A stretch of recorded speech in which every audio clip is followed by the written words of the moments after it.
자, 마케팅 믹스 4P를 그냥 단순하게 이 네 가지가 따로따로 작용한다가 아니에요. 자, 우리가 지난 시간까지 배운 게 이 제품, 가격, 그리고 유통 장소에 포함된 플레이스, 그 다음에 프로모션까지 이 네 가지를 어떻게 조절하느냐에 따라서 그 제품은 한 가지이지만 값어치나 소비자에게 이해되는 것은 다 달라집니다. 똑같은 제품인데 가격을 높게 하냐 낮게 하냐에 따라서 소비자들은 단편적으로 가격이 비싸면 고품질인가 보다라고 이해하거나 가격이 낮으면 그냥 싸구려구나 라고 이해할 수도 있는 거죠. 또는 똑같은 상품 내에서 포장을 달리하는 건 제품의 형태를 또 달리하는 거일 수도 있고요. 여러분들이 포장을 보아도 고급지게 포장하면 일반적인 제품들이 박스가 제품이 예쁘게 포장되면은 고가의 제품인가 아니면 정말 잘 만들었나 이해하기도 하고, 아니면 아주 단순하게 비닐 포장 하나 있으면 이건 왜 이래?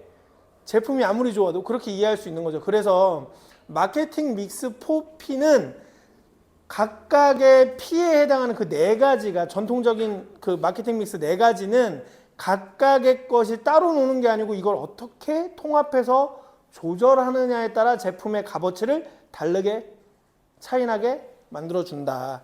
그래서 우리가 태권도 도장에서 경영을 할 때 태권도라는 상품도 프로그램이라는 것도 우리가 어떻게 이 네 가지를 이용해서 포장을 어떻게 하느냐에 따라 다 달라진다. 조절을 어떻게 하느냐에 따라 다 달라진다는 얘기를 지금껏 하고 있고, 자, 마케팅 믹스에서 사용하는 이런 용어들을 알아야지만 STP 전략을 쓸 수 있어서 뒤에 나중에 STP를 이론적으로 학습할 때는 나중에 배우지만 사실은 세그멘테이션, 타겟팅, 위치화를 먼저 고민한 다음에 마케팅 믹스를 조절하는 게 훨씬 더 효율적이다 라고 지난 시간까지 얘기를 했습니다. 그럼 이제 오늘 할 얘기는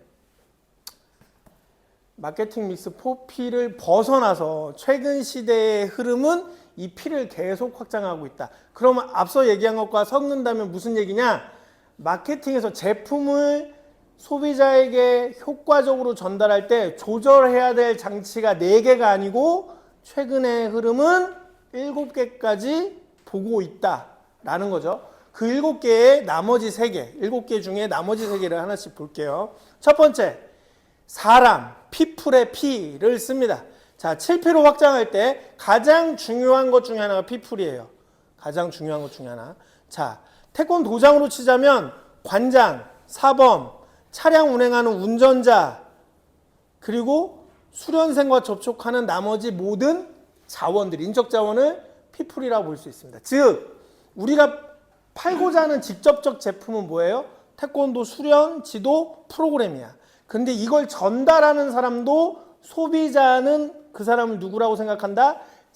어떻게 생각한다? 제품이라고 생각한다는 거야. 사범의 학력이나 경력을 중요시하는 이유가 그래서고, 관장님의 경력이나 이력을 중요시하는 게 그런 이유일 거다. 왜? 우리가 맞대면 하기 전에는 알 수 없으니 이력을 보고 우선은 추측하고 예측하고 판단해 보는 거잖아요. 그쵸?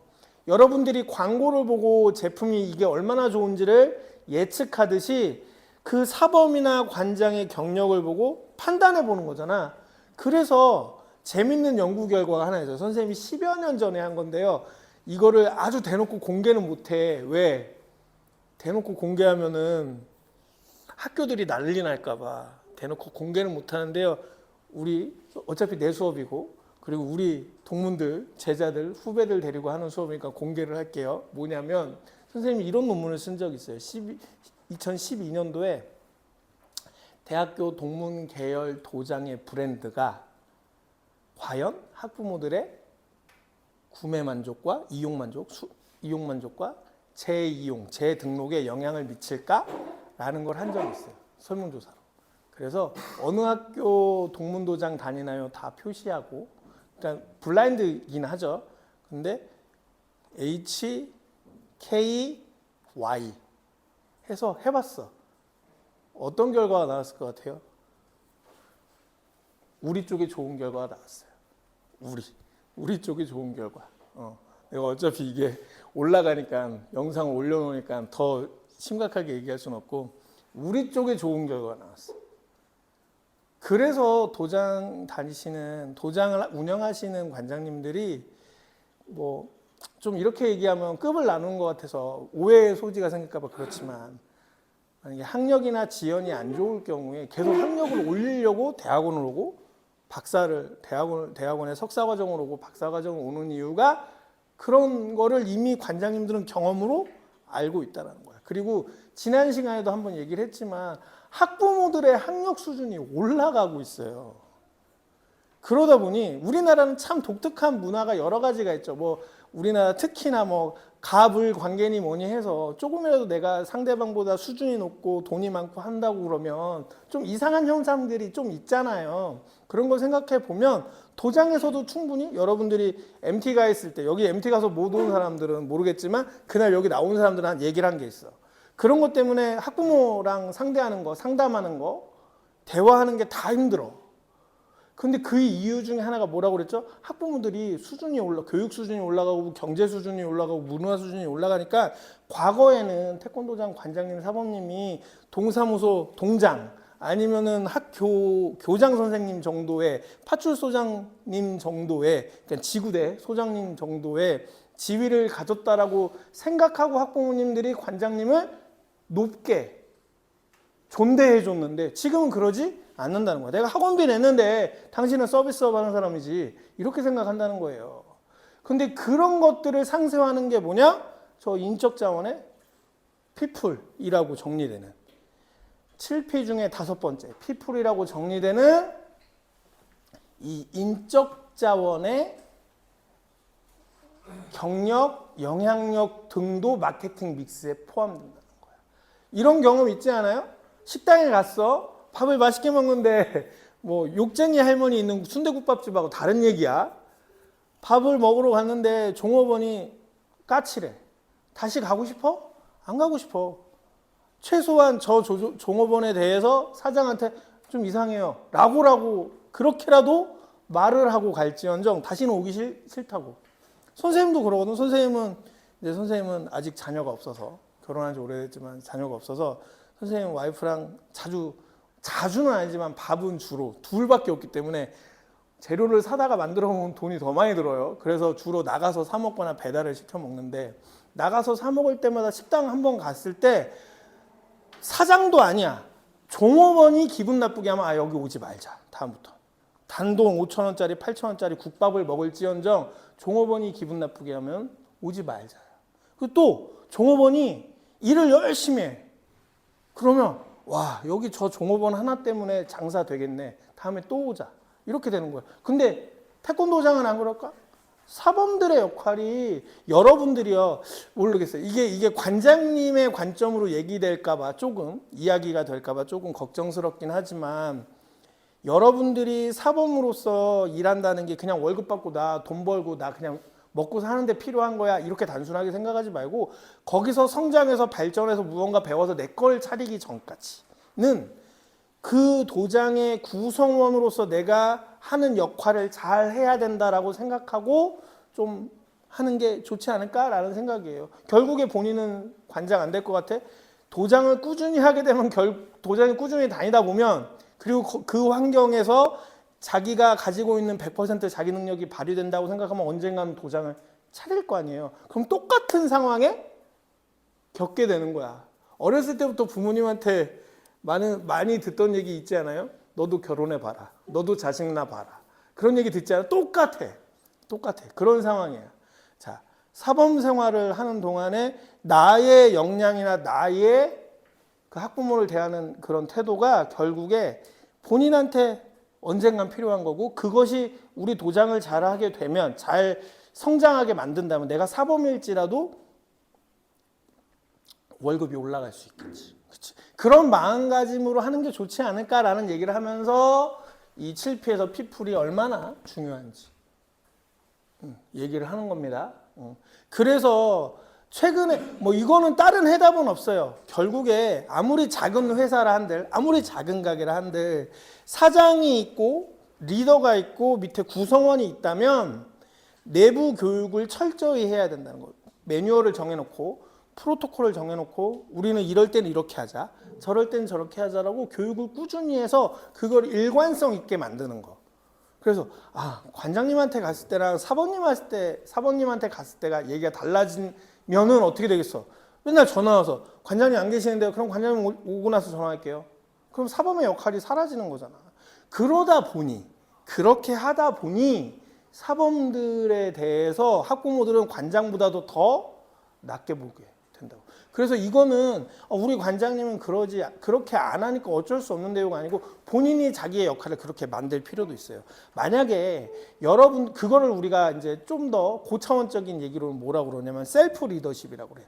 그러니까 꼭 리더십이라고 해서 조직에서 짱이라는 자리를 갖고 있는, 과장이 됐건 부장이 됐건 장이라는 걸 갖고 나서 가지게 되는 게 아니고 가장 말단에 있는 사원이라 한들, 종사자라 한들 자기의 리더십이 있다면 스스로 능동적으로 일했을 때 그게 역량을 가지게 만들어주고 그게 효과를 낸다는 거예요.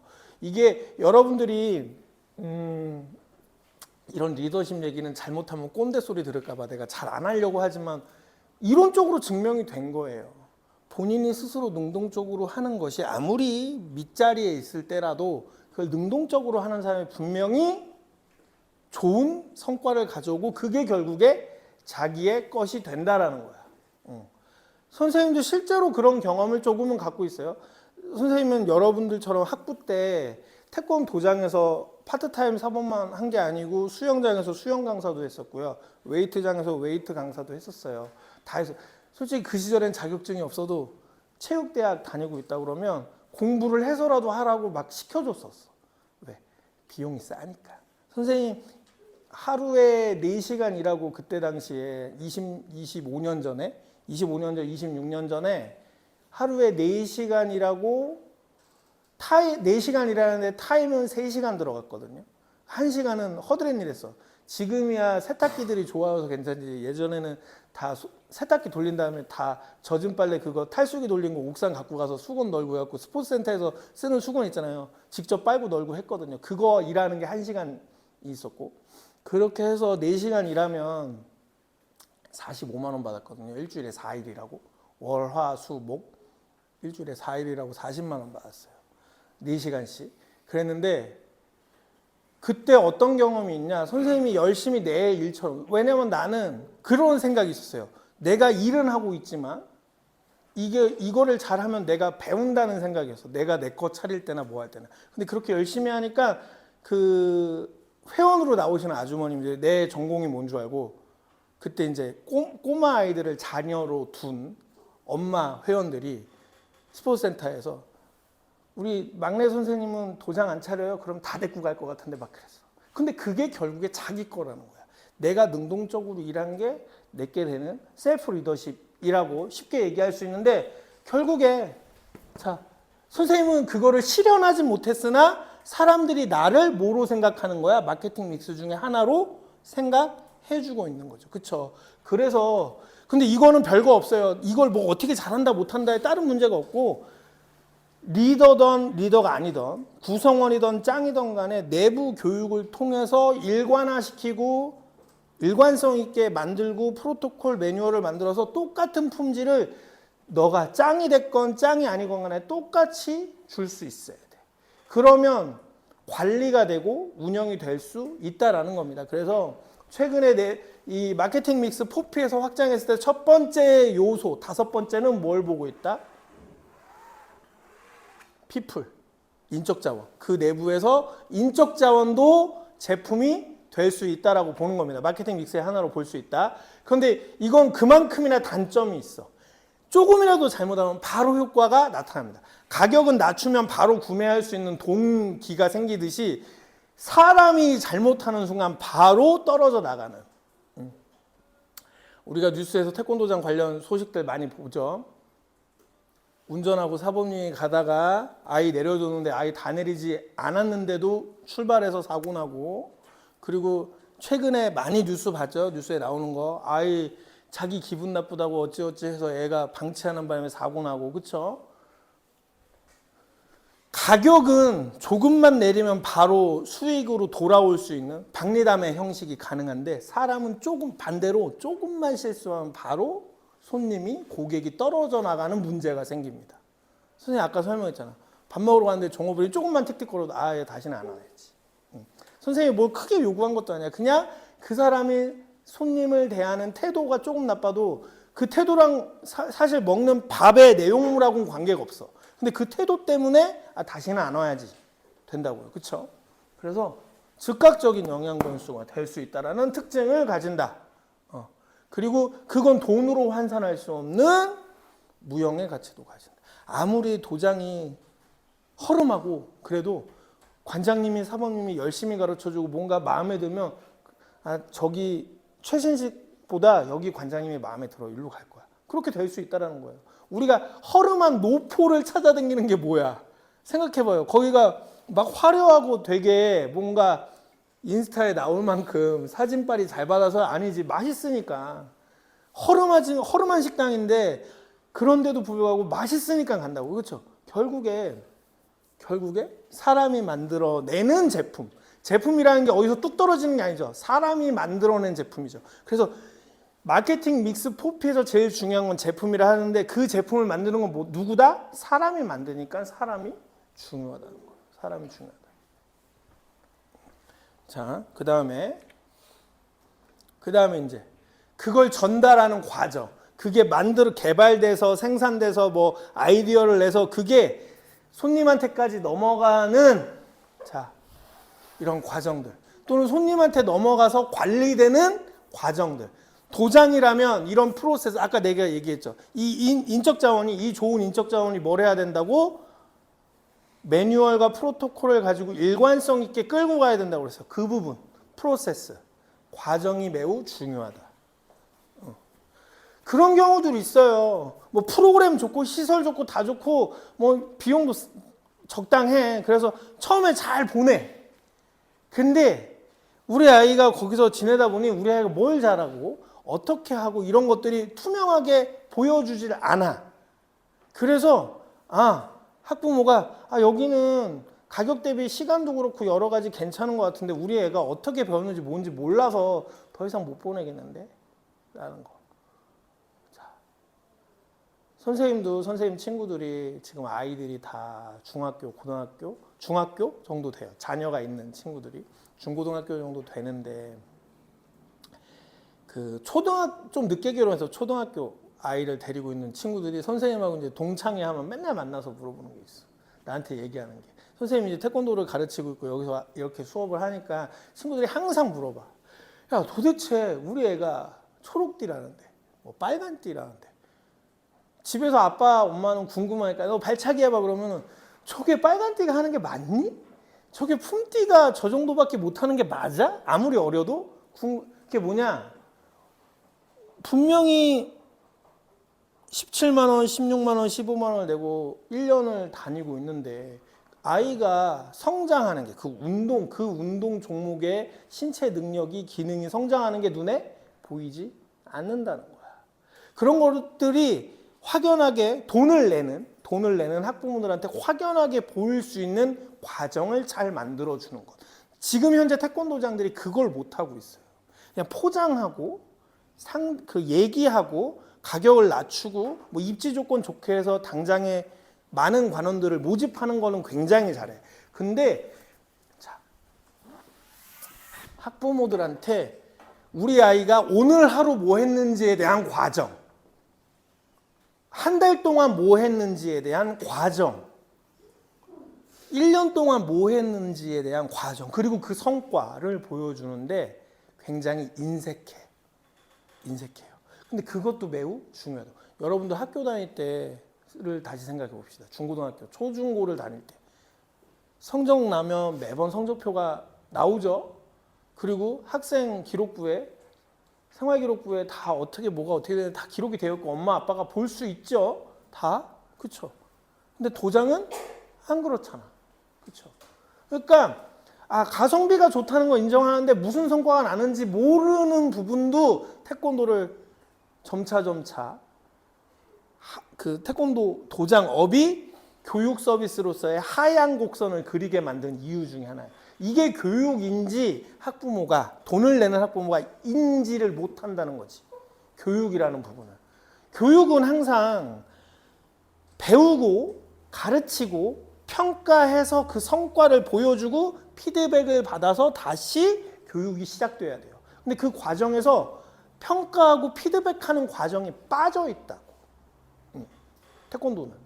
그냥 승급, 승품, 승단은 있지만 그게 피드백을 해서 무언가 더 잘 되는 쪽으로 성장하고 발전하는 쪽으로 선순환되는 과정은 빠져 있어요. 그런 프로세스도 매우 중요하다. 그래서 근데 지금 태권도장들이 가장 못하는 게 단순하게 관장의 성과, 관장님의 수익에만 열중하다 보니 소비자와 저런 프로세스를 서로 소통하고 공유하는 거에 굉장히 인색하다는 거야. 그래서 태권도장은 교육이란 인식보다는 단순하게 내가 돈을 내고 우리 아이를 맡기고 우리 아이가 그냥 저기서 배워와서 인성교육? 인성교육도 성과가 뚜렷하게 눈으로 엄마 아빠가 확인할 정도가 아니라 아 우리 아이가 그냥 사모님한테 교육받고 와서 인사 잘하는 건 좀 배웠나 보다. 이거지 이게 어떤 프로세스에서 어떻게 가르쳐져서 어떻게 이루어진 건지에 대한 걸 모르잖아요. 그렇죠? 그런 부분에 대한 투명성이 태권도장이 아직 못 만들어놨다. 못 만들어놨다. 개별 도장들이. 국기원에는 그런 매뉴얼들 사범 지도자 교육 때 알려주죠. 알려주지. 근데 그걸 개별 도장들이 자기 도장에 맞게 하는 데들이 많지 않아. 누가 코고냐 지금. 좀 등 좀 쳐라. 등 좀 쳐. 아주 열심히잖아요. 자, 그래서 프로세스도 중요하다. 마지막 세 번째. 마지막. 피지컬. 자, 최근의 제품들은 서비스와 결합되어 있어서 무형의 자산 가치를 갖는 게 굉장히 많아졌는데 그걸 시각화하는 작업도 매우 중요하다. 그래서 7번째를 피지컬 에비던스. 무형의 서비스 제품들을 유형으로 보이게 만든다. 아까 프로세스에서 부족한 게 뭐라고 그랬어요? 우리 아이가 왜 1단인지 1품인지 빨간띠가 됐는지를 명확하게 돈을 레슨이 주는 게 아니고 얘가 진짜 잘해서 잘 배웠기 때문에 좋습니다라는 게 눈에 보여야 되잖아. 그치? 그런 작업이 태권도장에서 부족하다.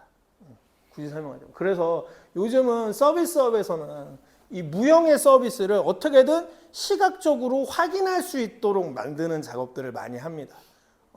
그 중에 또 선생님이 지금 프로세스와 관련해서 얘기도 했지만 또 관장님들이나 이제 운영자 입장에서는 자기네들만의 브랜드를 만들고 엠블렘을 만드는 것도 시각화 작업이야. 우리 도장이 좋아요라고 계속 말을 설명하느니 브랜드를 하나 만들어서 엠블렘 만들고 간판을 멋있게 만들어서 자 무슨 태권도는 여기입니다 라고 딱 보여주는 게 사람들한테 인식이 더 빠르겠지. 그런 작업들을 피지컬 에비던스라고 부릅니다. 그런 작업들을 피지컬 에비던스.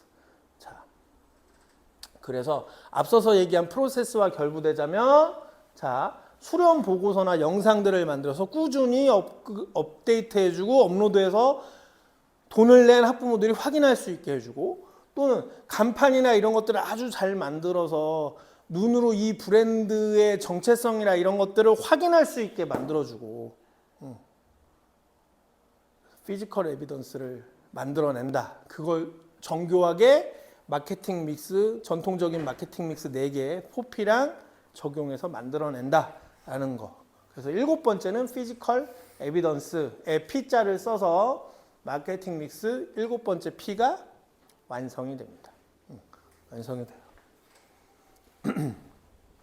그래서 이 앞서서 얘기한 4가지와 뒤에 2가지를 더했을 때 이것이 실제로 시각화가 됐건 뭐 조명, 온도, 냄새 이런 오감을 자극해서 느껴지게 신체적으로 확인할 수 있게 내가 확 소비를 하는 사람이 느껴질 수 있게 만든 거 서비스라 한데 그래서 왜 미용실 가면 좋은 향수 뿌려놓고 방향제 뿌려놓고 막 하는 게 그게 다 일종의 피지컬 에비던스예요. 내가 여기가 좋다라는 걸 소비자의 신체로 느끼게 만드는 거. 그게 시각이 됐건 청각이 됐건 촉각이 됐건 소비자가 가진 신체로 그 브랜드나 그 서비스, 그 제품의 어떤 특정한 느낌이나 어떤 특정한 그 증거들을 느낄 수 있게 만드는 것.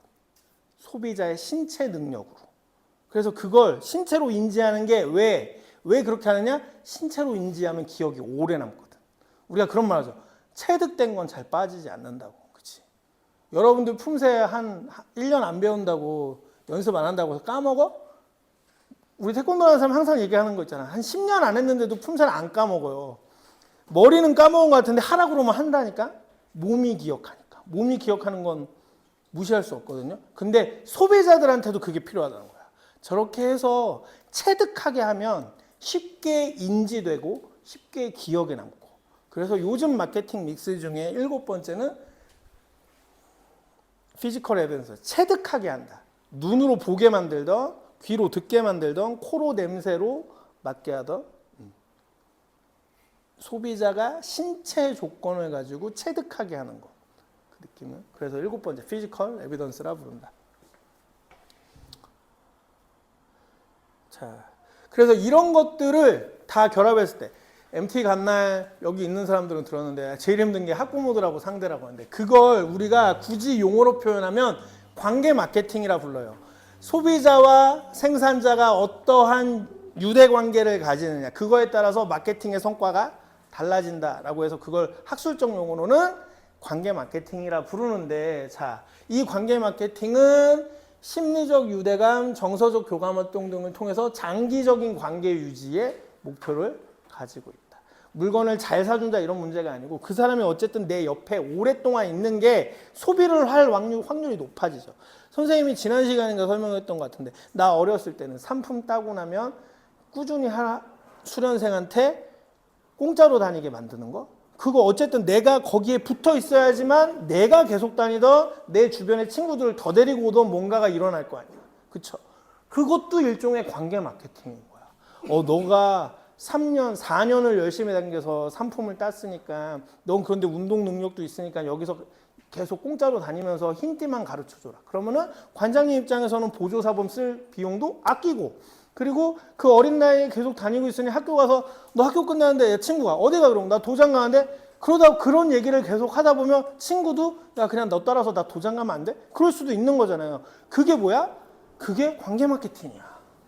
관계를 유지함으로써 비용이나 이런 것들을 아끼면서도 계속 수익을 창출할 수 있는 상황을 만들어내기 위해서 상대방과 소비자와 심리적 유대관계 가지고 그 다음에 정서적인 교감 활동을 하고 자 봐봐 선생님이 그렇게 했던 게 뭐야?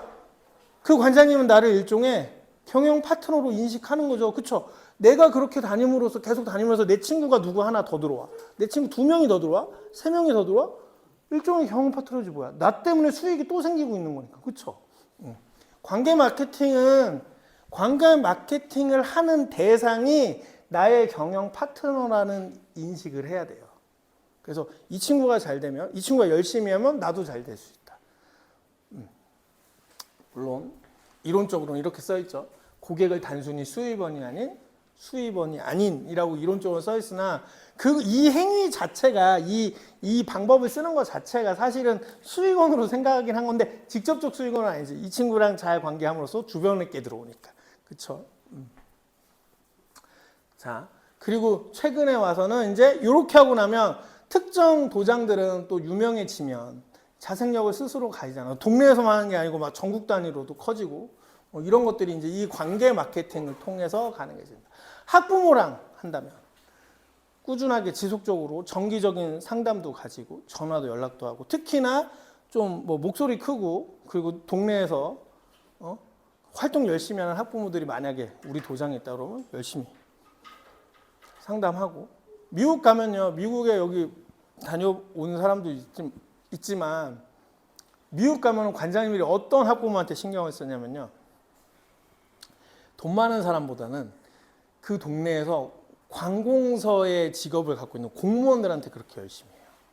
미국은 우리나라랑 좀 달라. 우리나라는 뭐든지 빨리빨리 하잖아요. 그래서 뭐 동사무소 다니는 거 어렵지 않고 어디든 공공기관을 왔다 갔다 왕래한다는 게 어렵지 않아요. 우리나라는 전자 뭐 시스템도 잘 돼 있고 온라인 시스템도 잘 돼 있고. 근데 아직 우리보다 선진국이라는 미국도 그런 공공기관을 일반인이 상대하는 게 쉽진 않아요.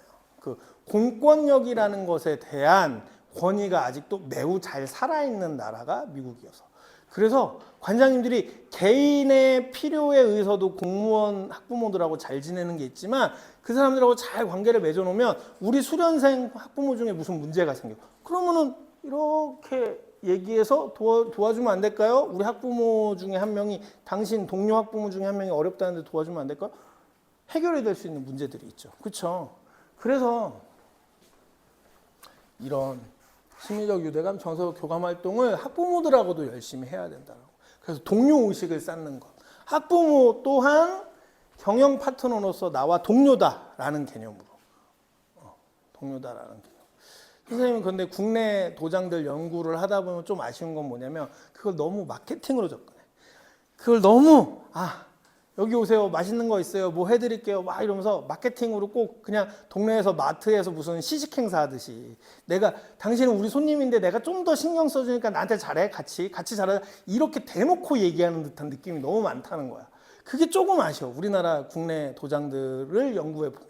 근데 미국 도장들이나 유럽 도장들은 굉장히 그 커뮤니티라는 개념이 잘 돼 있어요. 그거는 문화적인 문제예요. 문화적인 문제인데 미국은 애시당초에 나라가 지역이 발전하던 방식이 그 동네 어떤 집단 커뮤니티를 중심으로 해서 점차 자기네들의 결속력을 다지고 결속력이 세지면 키우고 또 결속력이 세지면 키우고 이게 굉장히 문화적으로 잘 배어 있어. 몸에 배어 있어. 근데 우리나라는 그런 게 좀 약하다 보니까 아무래도 좀 너무 장사하는 방법으로 발전한 거죠. 근데 어쨌든 이 관계 마케팅이 태권도장에서 매우 중요하다. 그래서 이 7가지를 잘 사용한다면 자연스럽게 관계 마케팅으로 넘어가게 됩니다.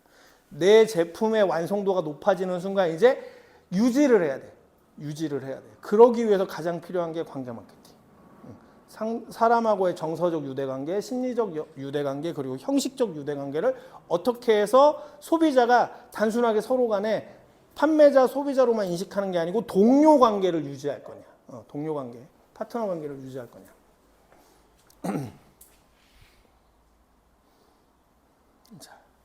자, 그리고 이렇게 하고 나면 이제 다음에 신경 쓰게 되는 게 이제 내가 성장시킬 만큼 성장시키고 나면 태권도장들은 이제 서서히 그 사업의 영속성을 가져가기 위해서 내 도장이 특정한 기업처럼 브랜드화 되기를 원합니다. 그래서 태권도장도 브랜드 이미지를 형성할 필요가 있게 됩니다.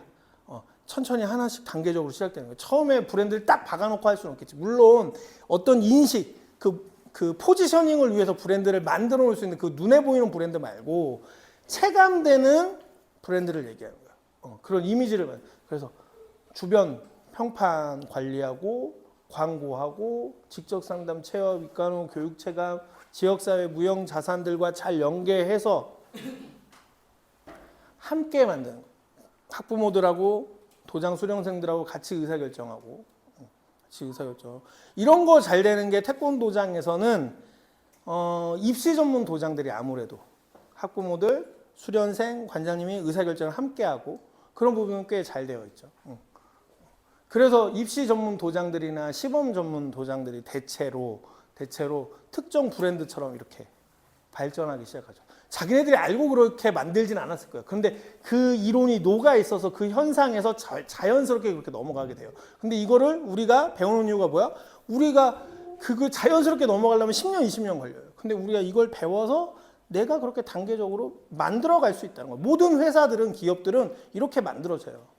근데 유난히 태권도장 선생님이 첫 시간 때 얘기했죠. 도끼 한 번 찍어서 넘어가게 하는 게 이 수업의 핵심이라고. 그렇죠? 유난히도 태권도장은 경험에 따라서만 움직이려고 많이 하는데 결국에 그것을 압축해서 보면 책에 있는 이론들이 다 활용되어 있어요. 그걸 못 느낄 뿐이야. 그럴 바에는 공부해서 빨리빨리 하자는 거지. 그렇죠? 실패를 10번 할 걸 한두 번으로 줄이는 거고.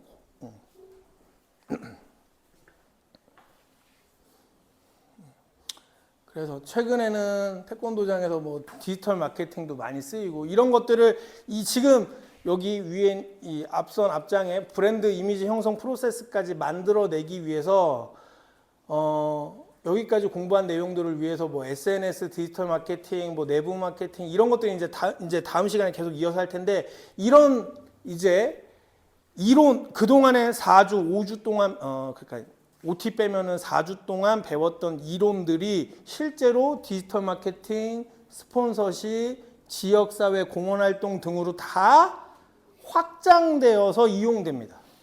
그렇게 이 일들이 전부 다 아까 얘기했던 7P와 브랜드 형성과 관계 마케팅에 다 연관된 내용들이에요. 연관된 내용들.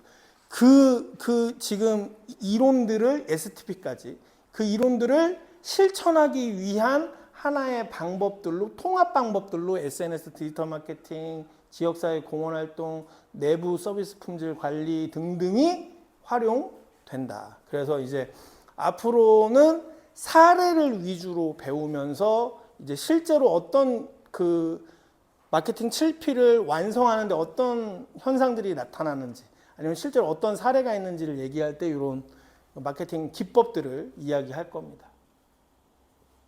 그래서 뭐 태권도장의 데이터 기반 마케팅 뭐 어렵긴 하겠지만 누군가가 데이터 분석 기법만 만들어준다면 그 툴을 만들어준다면 도장에서 관리하기 되게 좋아요. 그리고 이용해 먹기도 좋죠.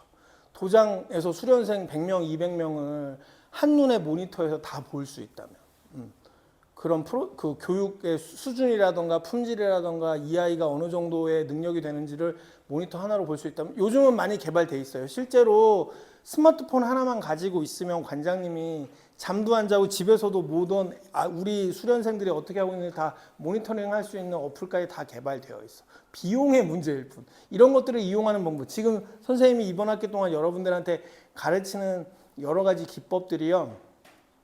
비용의 문제지 사실 거의 대부분 개발되어 있고 실제로 돈이 많은 관장님들이 이용하고 있어요.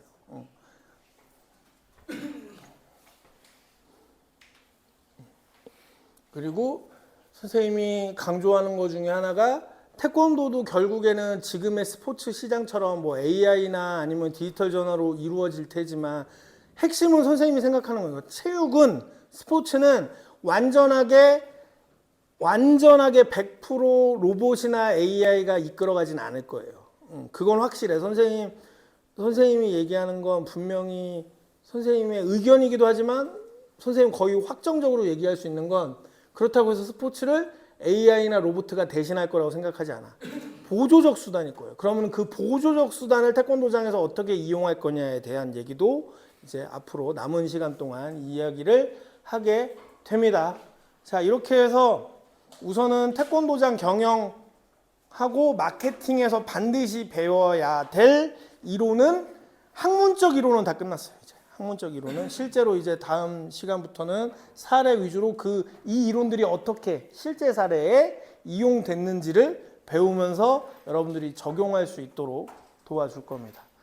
자, 오늘은 선생님 연구회의 또 있어서 3시부터 그래서 급하게 여기까지만 빠르게 끝내고 이상 마치도록 하겠습니다. 끝!